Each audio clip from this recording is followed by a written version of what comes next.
la célèbre Java de la sardine sur l'air de la Java bleue. Je vous donne le ton. Ouh, tomate ou escabèche, c'est le poisson bleu. La plus belle des sardines, celle qui se tartine et se déguste les yeux dans les yeux au rythme joyeux. You will only ever hear the sardine waltz in Sète, in the southeast of France. For a long time, Sète has been France's first sardine port. It's therefore not surprising to find that the Sardine Museum has opened in this authentic Mediterranean town. Your guide is called Philippe, alias Doc Sardino. He has been studying the minutest detail of the life and habits of this little silver fish for 20 years.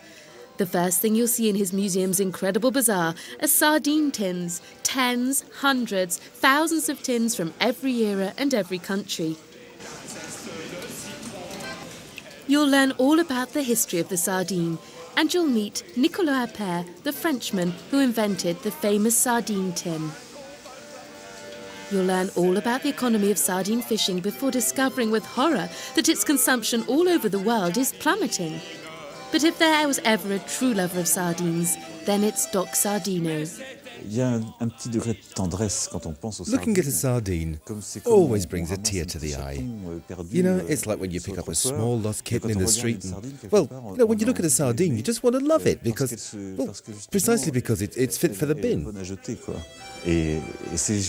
And that's why I first got interested in sardines. Because, you know, by passing unnoticed, the sardine has in fact accumulated a lot from this culture that today we could call popular. And finally, it represents a lot more than we actually thought.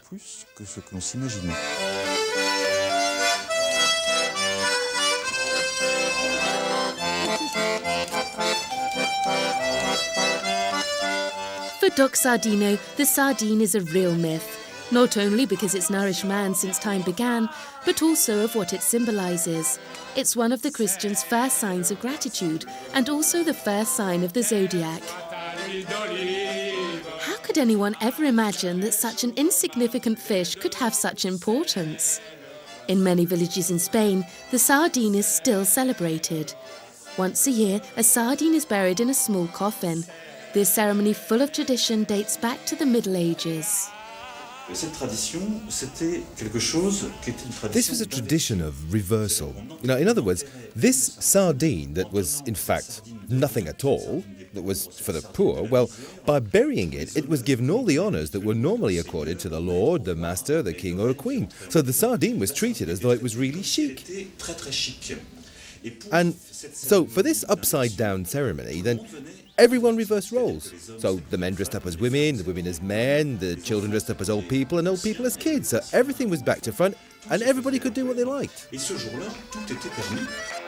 Doc Sardino, on se demande s'il est pas barjot. Toujours avec les petits poissons dans les boîtes, ça en devient une obsession. At the museum, the sardine is represented in songs, paintings, sculptures and poems, as well as in recipes. In the museum's restaurant, of course, only sardine is served.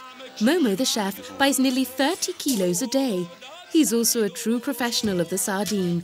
He knows hundreds of ways of presenting it, grilled, baked or stuffed.